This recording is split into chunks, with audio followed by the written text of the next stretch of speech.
आज का हमारा अध्याय है उष्मा। अध्याय 3 में आप पढ़ चुके हैं कि ऊनी वस्त्र जांतव रेशों से बनाए जाते हैं।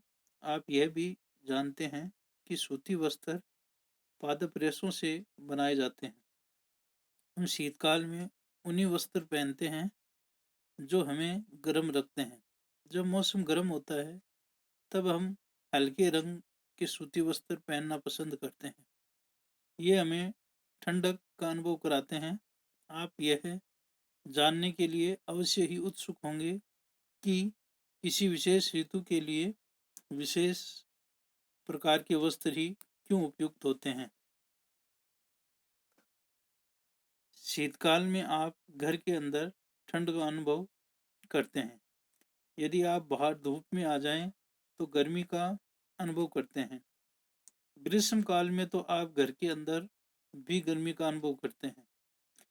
हम ये कैसे जान पाते हैं कि कोई वस्तु गर्म है अथवा ठंडी? हम कैसे पता लगाते हैं कि कोई वस्तु कितनी गर्म अथवा कितनी ठंडी है? इस अध्याय में हम इसी प्रकार के कुछ प्रश्नों का उत्तर जानने का प्रयास करेंगे।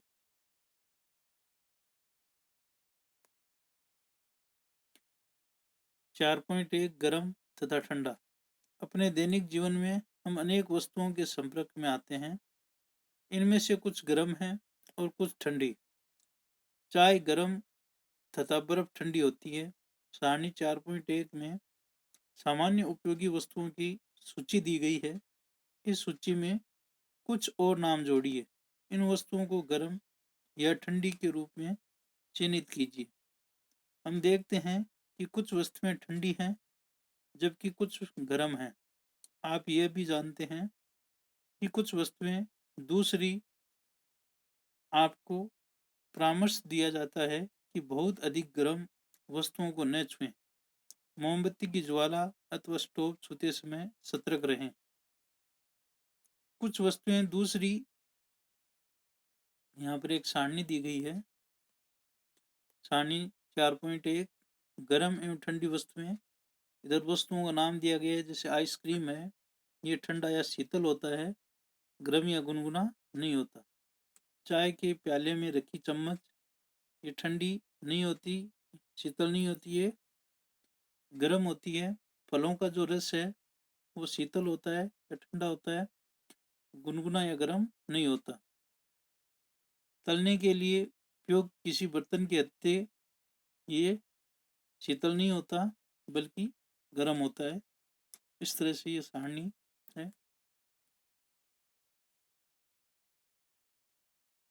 वस्तुओं की अपेक्षा अधिक गर्म होती है जबकि कुछ वस्तुएं दूसरों की अपेक्षा अधिक ठंडी होती हैं।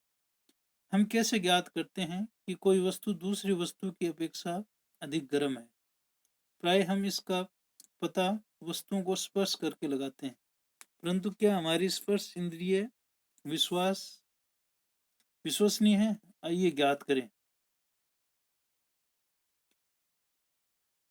क्रियाकलाप 4.1 में चित्र 4.1 3 पात्रों में पानी के ताप का अनुभव करवाया गया है। चित्र ए, बी और सी।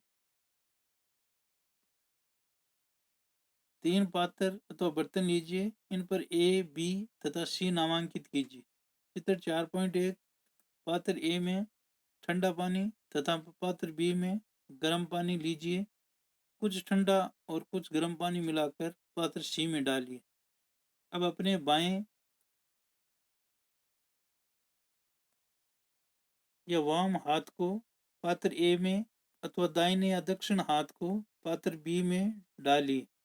दोनों हाथों को 2 से 3 मिनट तक पात्रों में डूबे रहने दीजिए। अब दोनों हाथों को एक साथ पात्र सी में डुबोइए। चित्र 4.1 क्या दोनों हाथों को एक जैसा अनुभव होता है? सुनिश्चित कीजिए कि पानी इतना गर्म न हो कि आपका हाथ जल जाए। बूझो कहता है, मेरा बायां हाथ कहता है कि मग सी में पानी गर्म है तथा दाहिना हाथ उसी पानी को ठंडा बताता है। मैं क्या निष्कर्ष निकालूं?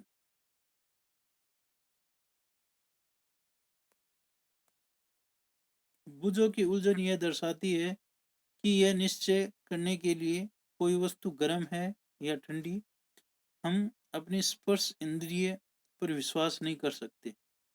यह हमें कभी भी धोखा दे सकती है। तब हम यह कैसे ज्ञात करते हैं कि कोई वस्तु वास्तव में कितनी गर्म है? किसी वस्तु की उष्णता, गर्मी की विश्वसनीय माप उसके ताप से की जाती है। ताप मापने के लिए उपयोग की जाने वाली युक्ति को तापमापी या थर्मामीटर कहते हैं।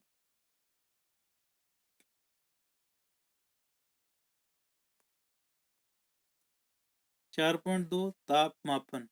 क्या आपने कोई तापमापी देखा है? याद कीजिए कि जब कभी आपको आपके परिवार में किसी को बुखार चढ़ा था तो टेम्परेचर या ताप को थर्मामीटर या तापमापी से मापा गया था। जिस तापमापी से हम अपने शरीर के ताप को मापते हैं उसे डॉक्टरी थर्मामीटर कहते हैं। किसी थर्मामीटर को अपने हाथ में पकड़िए तथा उसका ध्यानपूर्वक परीक्षण कीजिए। यदि आपके पास थर्मामीटर नहीं है तो अपने मित्र के साथ सम्मिलित हो जाइए। डॉक्टरी थर्मामीटर चित्र 4.2 में दर्शाए अनुसार दिखाई देता है।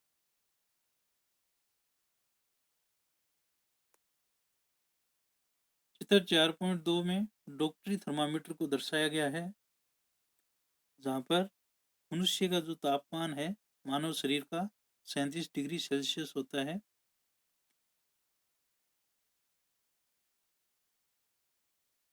डॉक्टरी थर्मामीटर में एक लंबी, बारीक तथा एक समान व्यास की कांच की नली होती है।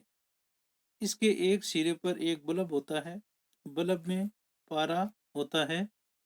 बल्ब के बाहर नली में पारे की एक पतली चमकीली धारी देखी जा सकती है। यदि पारे की यह धारी आपको दिखाई न दे तो थर्मामीटर को थोड़ा सा घुमाइए जब तक कि आपको उसमें कोई धारी दिखाई न देने लगे। थर्मामीटर पर आपको ताप मापने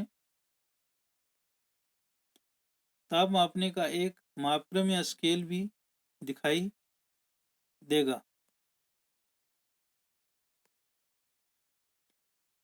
मापक्रम स्केल भी दिखाई देगा। उपयोग किया जाने वाला यह मापक्रम सेल्सियस स्केल है, जिसे डिग्री सेल्सियस द्वारा दर्शाते हैं।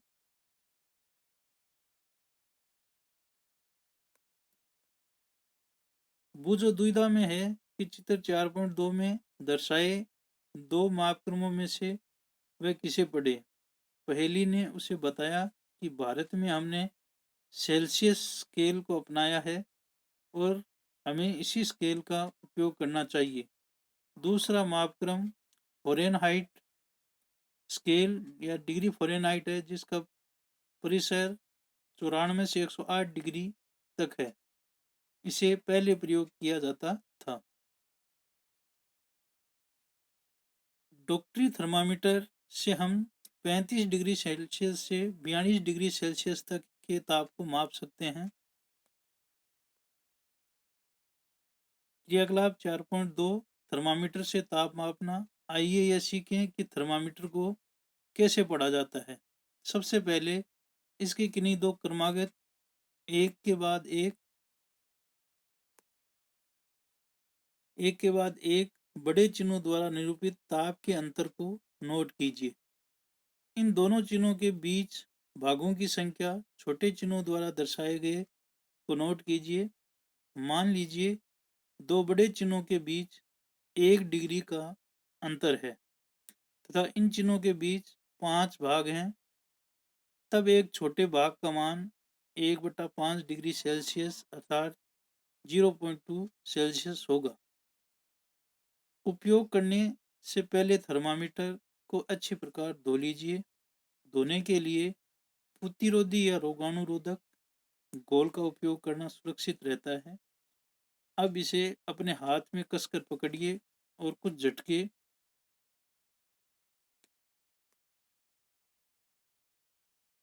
झटके दीजिए। झटके देने से पारे का तल नीचे आ जाएगा। सुनिश्चित कीजिए कि यह 35 डिग्री सेल्सियस से नीचे आ गया है। अब थर्मामीटर के बल्ब को अपनी जीभ के नीचे रखिए। 1 मिनट के पश्चात थर्मामीटर को बाहर निकालिए और उसका पाठ्यांक नोट कीजिए। यह आपके शरीर का ताप है। ताप को सदैव इसके मात्रक डिग्री सेल्सियस के साथ व्यक्त करना चाहिए।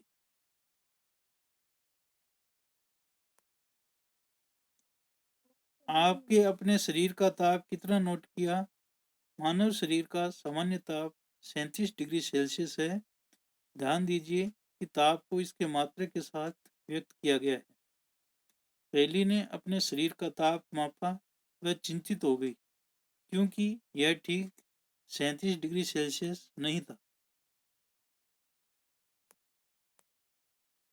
आइए पहेली को विश्वास दिलाएं कि उसके साथ कोई समस्या नहीं है। क्रियाकलाप 4.3 डॉक्टरी थर्मामीटर की सहायता से अपने कुछ मित्रों कम से कम 10 के शरीर का ताप मापिए। अपने प्रश्नों को सारणी 4.2 में अंकित कीजिए।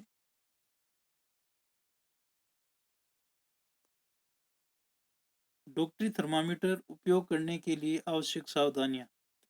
थर्मामीटर को उपयोग से पहले और उपयोग के पश्चात धोना चाहिए। धोने के लिए किसी प्रतिरोधी या एंटीसेप्टिक घोल का उपयोग अच्छा रहता है। दूसरा, सुनिश्चित कीजिए कि उपयोग से पहले पारे का तल 35 डिग्री सेल्सियस से नीचे हो। तीसरा, थर्मामीटर को पढ़ते समय पारे का तल दृष्टि रेखा की सीध में होना चाहिए। चित्र 4.3।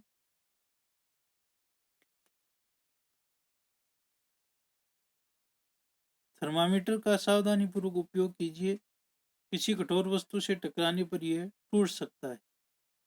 थर्मामीटर का उपयोग करते समय इसे बल्ब से नहीं पकड़ना चाहिए। चित्र 4.3 डॉक्टरी थर्मामीटर को पढ़ते हुए सही पढ़ते हुए दिखाया गया है।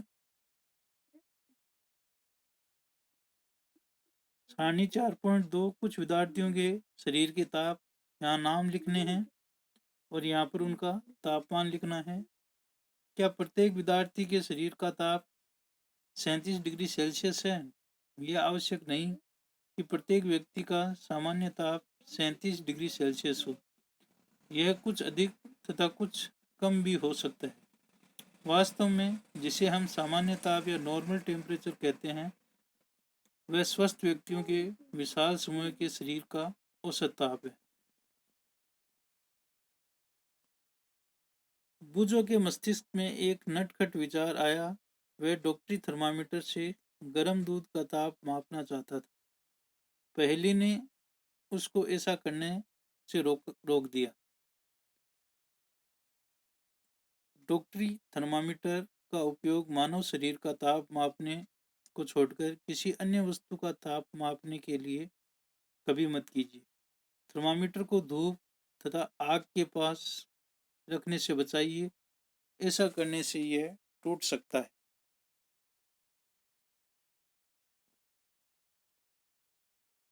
डॉक्टरी थर्मामीटर को केवल मानव शरीर का ताप मापने के लिए ही डिजाइन किया गया है। मानव शरीर का ताप सामान्यतः 35 डिग्री सेल्सियस से कम तथा 42 डिग्री सेल्सियस से अधिक नहीं होता। यही कारण है कि इस थर्मामीटर का परिसर 35 डिग्री सेल्सियस से 42 डिग्री सेल्सियस है।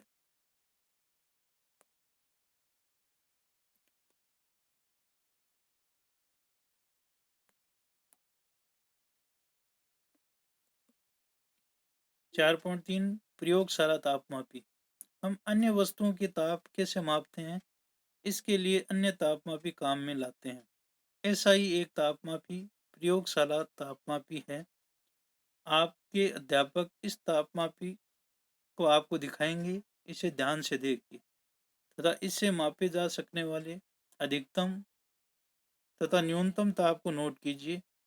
प्रयोगशाला तापमापी का प्रतिशत प्राय 10 डिग्री सेल्सियस से 110 डिग्री सेल्सियस होता है। चित्र 4.4 जैसे आपने डॉक्टर थर्मामीटर में किया था, ठीक उसी प्रकार इस तापमापी के भी सबसे छोटे भाग द्वारा दर्शाए जाने वाले ताप का मान ज्ञात कीजिए। तापमापी द्वारा दर्शाए गए ताप को ठीक ठीक पढ़ने के लिए आपको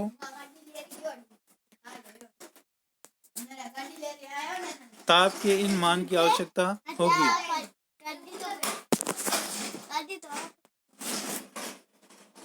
विभिन्न प्रयोजनों के लिए हम विभिन्न प्रकार के तापमापी उपयोग किए जाते हैं। मौसम की रिपोर्ट में दिए गए अधिकतम तथा न्यूनतम तापों की जानकारी देने के लिए अधिकतम न्यूनतम तापमापी का उपयोग किया जाता है।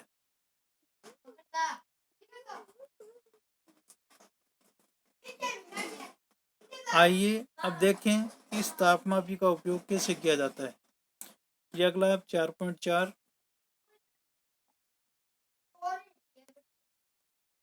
चित्र 4.5 में प्रयोगशाला तापमापी द्वारा जल का ताप मापना दिखाया गया है।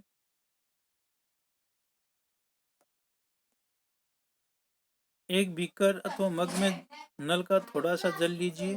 तापमापी को जल में इस प्रकार डुबोइए कि उसका बल्ब तो जल में डूबा रहे, लेकिन वह बर्तन की तली अथवा दीवारों को स्पर्श न करे। तापमापी को जल में ऊर्ध्वाधर रखते हुए इसमें पारे के तल की गति को देखिए। चित्र 4.5 तब तक प्रतीक्षा कीजिए जब तक कि नली में पारे का जल स्थिर न हो। तापमापी का पाठ्यांक नोट कीजिए। यह इस समय जल का ताप है। कक्षा में विभिन्न विद्यार्थियों द्वारा मापे गए जल के ताप की तुलना कीजिए। क्या इन मापों में कुछ भिन्नताएं हैं?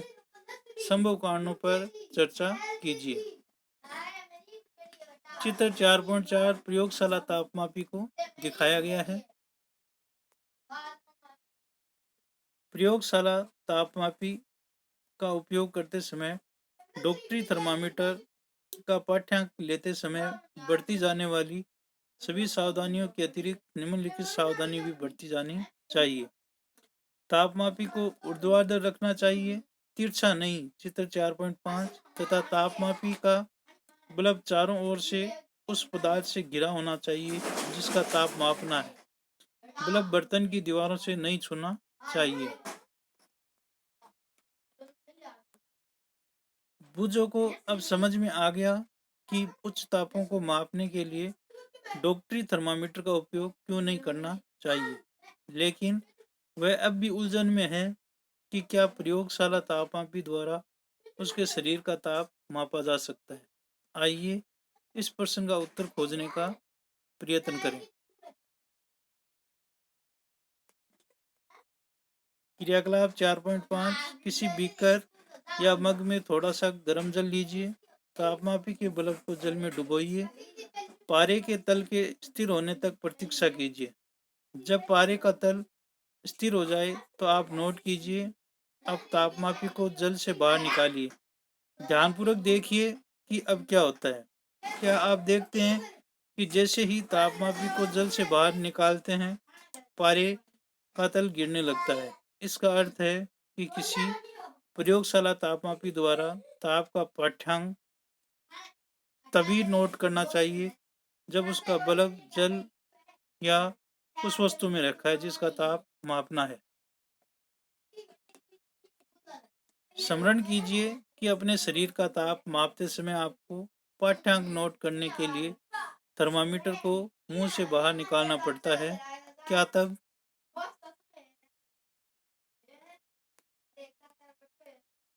आप प्रयोगशाला तापमापी को अपने शरीर का ताप मापने के लिए उपयोग कर सकते हैं?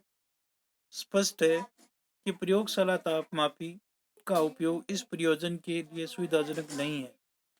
डॉक्टरी थर्मामीटर को मुंह से बाहर निकाल लेने पर पारे का तल नीचे या ऊपर क्यों नहीं जाता? किसी डॉक्टरी थर्मामीटर का फिर से परीक्षण कीजिए।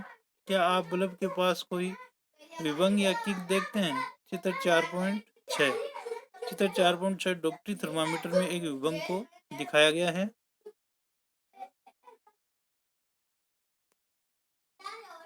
बुझो यह जानने के लिए उत्सुक है कि जब तापमापी का बल्ब किसी वस्तु के संपर्क में आता है तो पारे के तल में परिवर्तन क्यों होता है।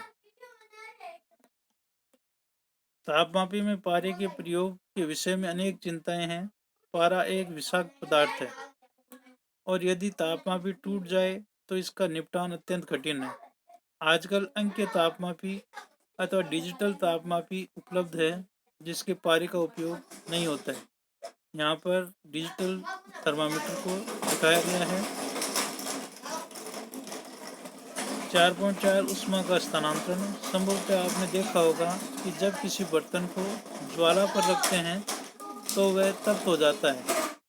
इसका कारण यह है कि ऊष्मा ज्वाला से बर्तन की ओर चली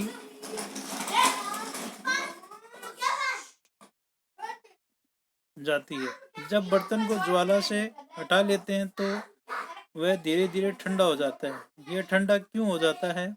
ऊष्मा बर्तन से परिवेश की ओर स्थानांतरित हो जाती है। इस प्रकार आप समझ सकते हैं कि दोनों स्थितियों में ऊष्मा गर्म वस्तु से ठंडी वस्तु की ओर प्रवाहित होती है। वास्तव में ऊष्मा सदैव गर्म वस्तु से अपेक्षाकृत ठंडी वस्तु की ओर प्रवाहित होती है। पहली जानना चाहती है, क्या इसका यह अर्थ है कि यदि दोनों वस्तुओं का ताप समान हो तो ऊष्मा स्थानांतरित नहीं होगी?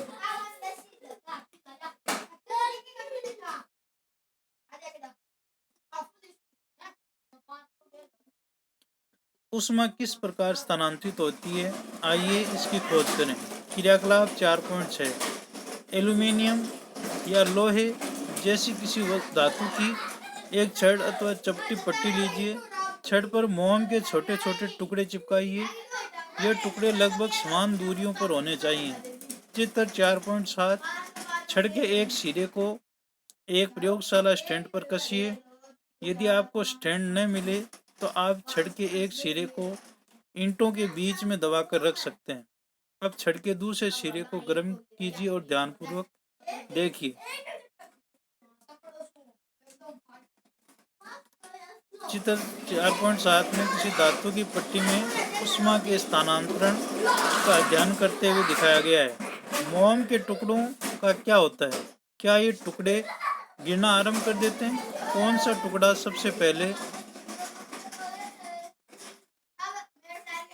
सबसे पहले गिरता है? क्या आप सोचते हैं कि ऊष्मा ज्वाला के सबसे निकट के सिरे से दूसरे सिरे की ओर स्थानांतरित होती है? वह प्रक्रम जिसमें ऊष्मा किसी वस्तु के गर्म सिरे से ठंडे सिरे की ओर स्थानांतरित होती है उसे चालन कहते हैं। ठोसों में चालन ऊष्मा प्राय चालन के प्रक्रम द्वारा स्थानांतरित होती है। क्या सभी पदार्थों में ऊष्मा का चालन आसानी से हो जाता है? आपने अवश्य देखा होगा कि खाना पकाने के लिए उपयोग किए जाने वाले धातु के बर्तन में प्लास्टिक या लकड़ी की हत्ती लगी होती है। क्या आप किसी तप्त बर्तन को हत्ती से पकड़कर बिना हाथ जलाए उठा सकते हैं? क्रियाकलाप 4.7। किसी छोटे बर्तन या बीकर में गर्म पानी लीजिए। कुछ वस्तुएं जैसे इस्पात या स्टील की चम्मच, प्लास्टिक का स्केल, पेंसिल तथा विभाजनी डिवाइडर एकत्र कीजिए। इन सभी वस्तुओं के एक सिरे को गर्म पानी में डुबोइए। चित्र 4.8। कुछ देर प्रतीक्षा करने के पश्चात दूसरे सिरे को छूकर देखिए। अपने प्रश्नों को सारणी 4.3 में लिखिए। सारणी 4.3। वस्तु पदार्थ जिसकी वस्तु बनी है, क्या दूसरा सिरा गर्म होता है, हाँ या नहीं? स्टील की चम्मच धातु की बनी हुई होती है और इसका दूसरा सिरा गर्म हो जाता है। जो पदार्थ अपने से होकर ऊष्मा को आसानी से जाने देते हैं उन्हें ऊष्मा का चालक कहते हैं। इनके उदाहरण हैं एल्यूमीनियम, आयरन या लोहा तथा कॉपर अथवा तांबा। जो पदार्थ अपने से होकर ऊष्मा को आसानी से नहीं जाने देते उन्हें ऊष्मा का कुचालक कहते हैं। चित्र 4.8 विभिन्न पदार्थों में ऊष्मा के चालन को दर्शाया गया है।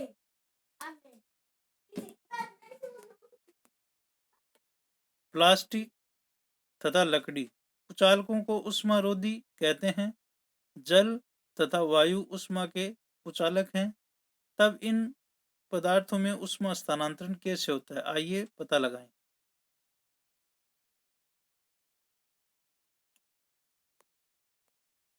क्रियाकलाप 4.8, पेंदे पर फ्लास्क लीजिए। यदि फ्लास्क उपलब्ध न हो तो बीकर लिया जा सकता है। इसे जल से 1/3 भरिए। इसको किसी टिपाई पर रखिए अथवा फ्लास्क को रखने का कोई ऐसा प्रबंध कीजिए जिससे आप इसके नीचे एक मोमबत्ती रखकर इसे गर्म कर सकें। फ्लास्क में जल के स्थिर होने की प्रतीक्षा कीजिए। एक स्ट्रो की सहायता से फ्लास्क के पेंदे पर पोटेशियम परमैंगनेट का एक क्रिस्टल धीरे से रखिए। क्रिस्टल के ठीक नीचे मोमबत्ती जलाकर जल को गर्म कीजिए। अपने प्रेक्षणों को नोटबुक में लिखिए तथा जो कुछ भी देख रहे हैं उसका चित्र भी बनाइए। चित्र 4.9, जब जल को गर्म करते हैं तो ज्वाला के पास का सिरा गर्म हो जाता है। गर्म जल ऊपर उठता है। इस जल के आसपास का ठंडा जल उसका स्थान लेने के लिए आ जाता है। फिर यह जल भी गर्म होकर ऊपर उठता है तथा आसपास से जल फिर इसके स्थान पर आ जाता है। यह प्रक्रिया तब तक चलती रहती है जब तक कि सारा जल गर्म न हो जाए। ऊष्मा स्थानांतरण की इस विधि को संवहन कहते हैं। चित्र 4.9 जल में ऊष्मा का संवहन को दिखाया गया है। वायु में ऊष्मा का स्थानांतरण किस प्रकार होता है? धुआं किस दिशा में जाता है? ऊष्मा स्रोत के पास की वायु गर्म होकर ऊपर उठती जाती है। इस प्रकार यह वायु भी गर्म हो जाती है और यह प्रक्रिया चलती रहती है। क्रियाकलाप 4.9, आप इस विचार की पुष्टि कर सकते हैं। क्रियाकलाप 4.9, एक मोमबत्ती जलाइए। अपने एक हाथ को ज्वाला के ऊपर तथा दूसरे हाथ को ज्वाला के पार्श्व में रखिए। चित्र 4.10, क्या आपके दोनों हाथ समान गर्मी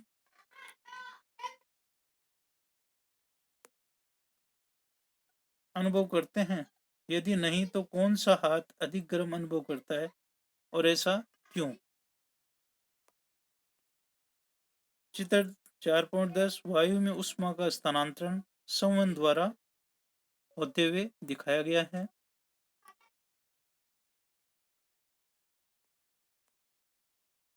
सावधान, अपने हाथों को ज्वाला से सुरक्षित दूरी पर रखिए जिससे कि ये जले नहीं। ध्यान दीजिए, ऊपर की ओर वायु संवहन द्वारा गर्म होती है, इसलिए ज्वाला से ऊपर का हाथ गर्मी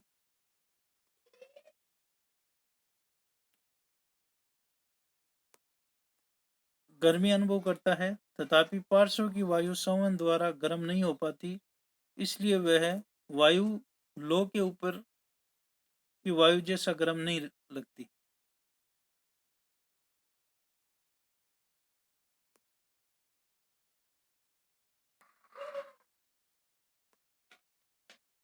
तटीय क्षेत्रों में रहने वाले लोग एक मनोरंजक परिघटना का अनुभव करते हैं। दिन के समय स्थल या धरती या थल जल की अपेक्षा शीघ्र गर्म होता है। स्थल के ऊपर की वायु गर्म होकर ऊपर उठती है। इसका स्थान लेने के लिए समुद्र की ओर से ठंडी वायु स्थल की ओर बहती है। चक्र को पूरा करने के लिए स्थल की ओर से गर्म वायु समुद्र की ओर बह जाती है। चित्र 4.11, समुद्र की ओर से आने वाली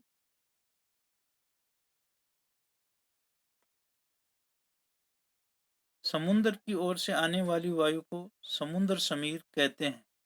समुद्र समीर की ठंडी वायु का लाभ उठाने के लिए तटीय क्षेत्रों के भवनों में खिड़कियां समुद्र की ओर बनाई जाती हैं। रात्रि में यह प्रक्रम ठीक विपरीत हो जाता है। समुद्र का जल स्थल की अपेक्षा धीमी गति से ठंडा होता है, इसलिए स्थल की ओर से ठंडी वायु समुद्र की ओर बहती है। यहाँ पर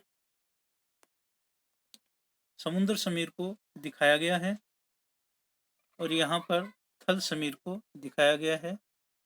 ये दिन के समय, ये रात्रि के समय चित्र 4.11 समुद्र समीर और थल समीर को दिखाया गया है।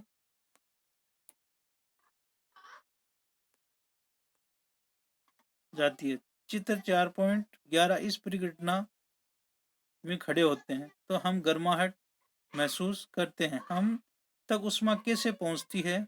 चालन या संवहन द्वारा।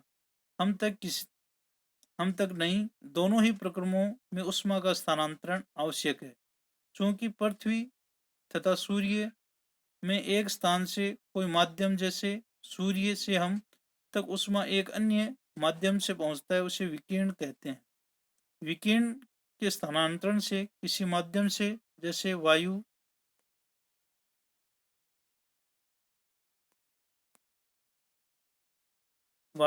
की आवश्यकता नहीं होती। माध्यम विद्यमान नहीं होता तो उष्मा का स्थानांतरण हो जाता है। उसे तापक या हीटर के सामने बैठते हैं तो उष्मा प्राप्त होती है। ज्वाला से बर्तन ठंडा होते समय अपनी कुछ और भी परिवेश को स्थानांतरित करता है। स्थानांतरण द्वारा ही परिवेश को उष्मा देता है या ग्रहण करता है। विकिरण के रूप में उष्मा विकिरित विकिरित या उष्मा विकिरण किसी अन्य वस्तु के कुछ भाग में परावर्तित हो जाती है। इस कुछ भाग या उष्मा के अवशोषित भाग के बढ़ जाता है। धूप में या बाहर छाते का प्रयोग करने का परामर्श दिया जाता है। इसी प्रकार गर्मियों में हमारे पहनने के जो प्रकार हैं, गर्मियों में हम हल्के रंग के वस्त्रों का उपयोग करते हैं तथा सर्दियों में हम गहरे रंग के कपड़ों का प्रयोग करते हैं। ऐसा क्यों है? आइए पता लगाएं।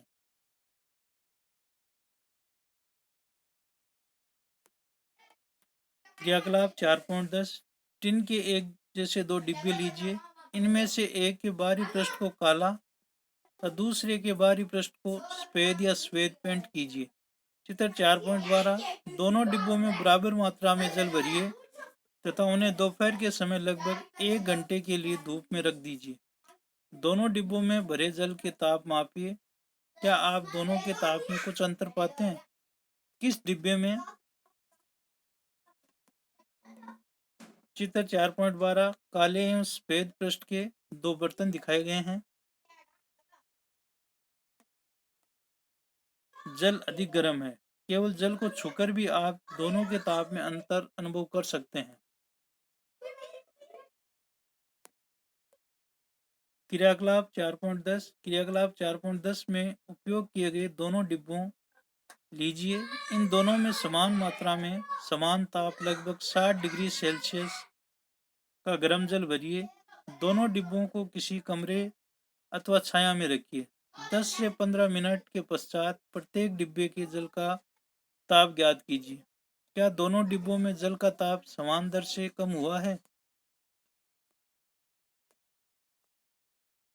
क्या इन क्रियाकलापों से आप यह निष्कर्ष निकाल सकते हैं कि गर्मियों में सफेद या हल्के रंग के वस्त्र अथवा सर्दियों में गहरे रंग के वस्त्र पहनना अधिक आरामदायक क्यों प्रतीत होता है? गहरे रंग के पृष्ठ अपेक्षाकृत अधिक ऊष्मा अवशोषित करते हैं, इसलिए सर्दियों में गहरे रंग के वस्त्र पहनना हमें सुखद लगता है। हल्के रंग के कपड़े उसमें विकिरणों के अधिकांश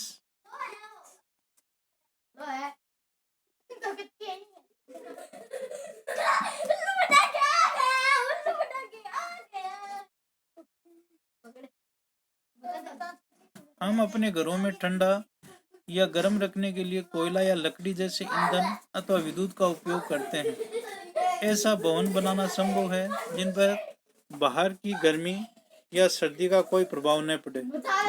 भवन की बाहरी दीवार को यदि ऐसा बनाया जाए कि उसके बीच में वायु की एक परत बंद हो जाए तो ऐसा संभव किया जा सकता है।